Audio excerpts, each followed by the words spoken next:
Morning,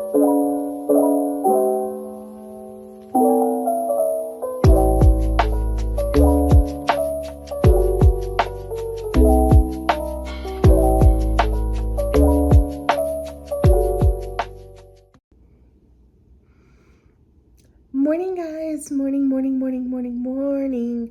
Good morning. How in the freak is it already July? It is July. I feel like I just recorded everything that I read in the month of June, and somehow, some way, it is the 1st of July. So I've read 9 books in the month of July, and let's dive into it and talk about what it is that I read. Drop my graph here that you guys know I make every month to just really keep track for me on everything that I'm reading.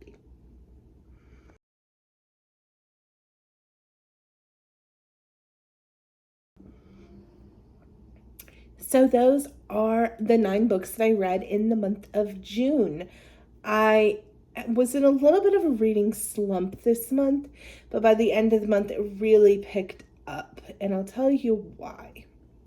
But the first book I read was Rena Kent's Beautiful Venom, because I had seen it all over my TikTok, just talking about it being a hockey romance or sports romance from Rena Kent. Rena Kent wrote that God of Fury, God of War series. I think it's called Legends of the Gods or something like that. I'm not sure. I've read like 1.5 of them, and they were not for me, because Rena Kent writes very dark romances where sometimes there is some issues with consent, and that's just not my favorite thing to read. Like, I love a enemies to lovers. That is my favorite trope, but I need pining, I need yearning, I need him on his knees. Consent is very clear. That's my favorite kind of trope. Dark romance where consent is kind of questionable is not my favorite thing, but I still gave this one, Beautiful Venom, 4 stars because of everything I've read by Rena Kent. This was my favorite. I actually kind of remotely liked the MMC, which never freaking happens for me with her books. So my first 4-star, Rena Kent. Take that with a grain of salt or what you will. The next book I read was A Curse Carved in Bone by Danielle Jensen, and this is the sequel to A Fading to Blood. I gave it 4 stars. It was very good. I did this one on audio.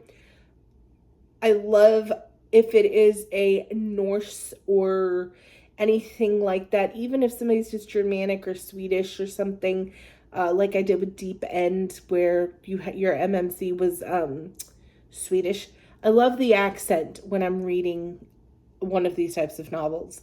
And so I loved the vibes, and the highly recommend this one on Audible, both A Fading to Blood as well as book 2, A Curse Carved in Bone.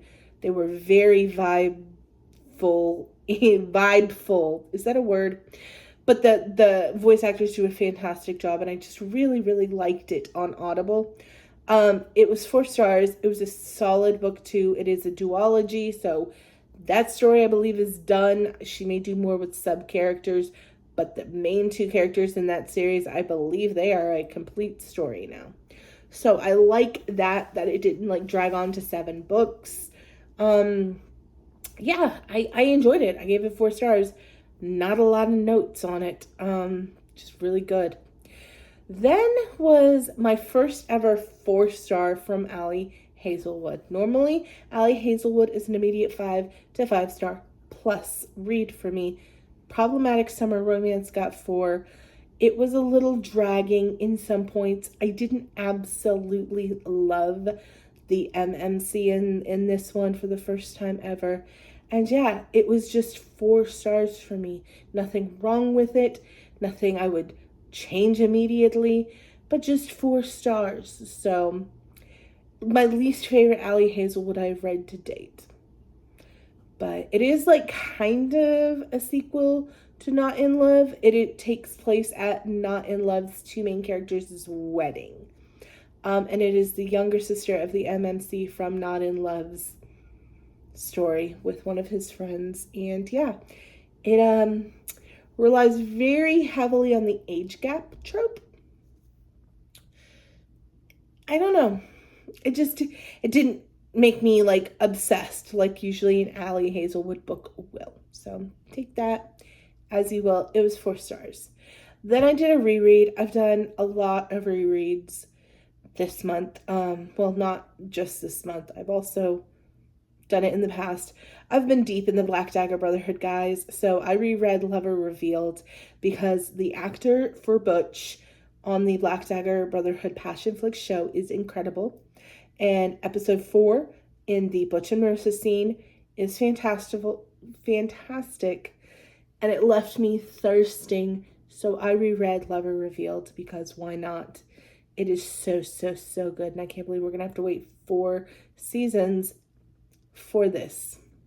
But the pining and the yearning makes it worth it.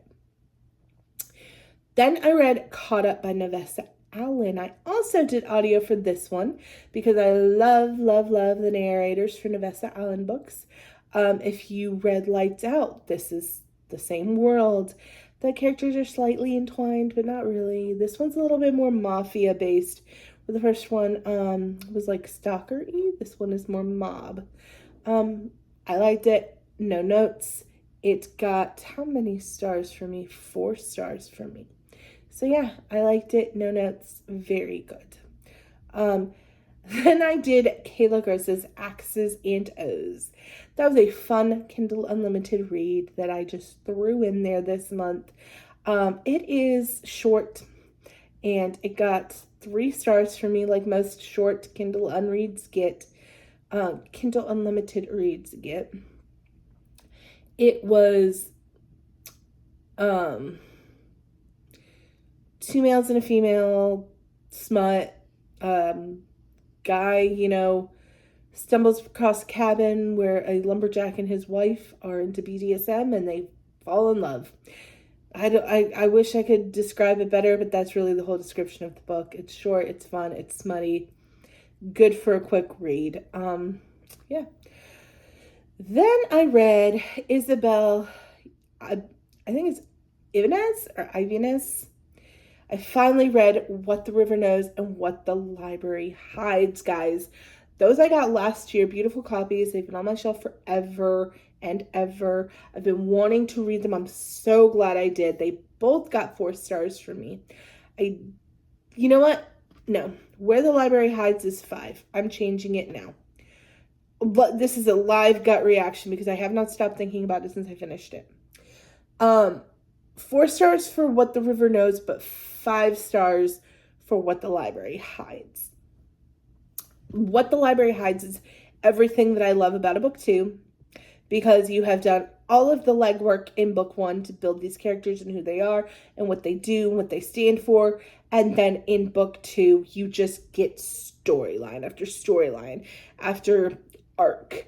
And I love that. There were some twists and turns that I saw coming from a mile away in these 2 books.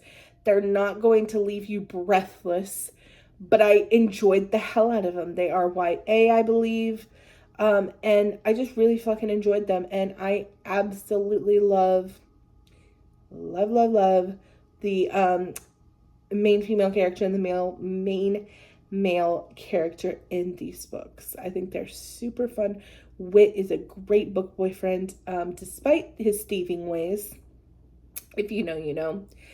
I get it. I understand why she's constantly forgiving him because he's got a good heart. But alas, I gave book 1 4 stars and book 2 5 stars. I believe it is a duology. I do not think there's going to be any more in this exact 2 people's story.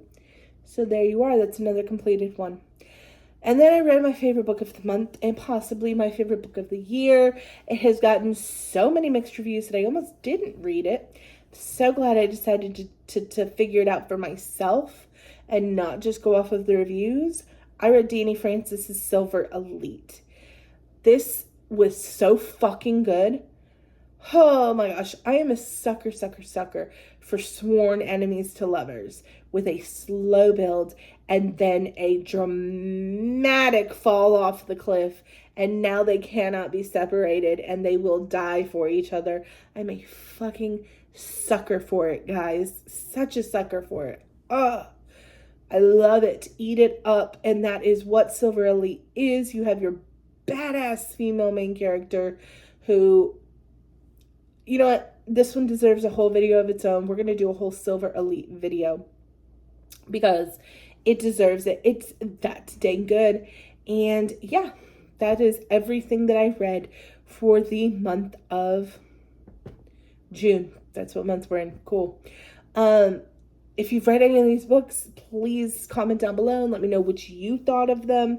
I absolutely had a great reading month, which started really slow because I will let you know, when I hit Ali Hazelwood's problematic summer romance, I was in a lull. I was down bad. I was like, fuck, I just cannot get into a book right now.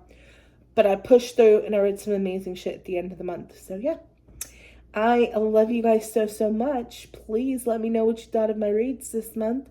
And I will see you guys on the flip side. Bye.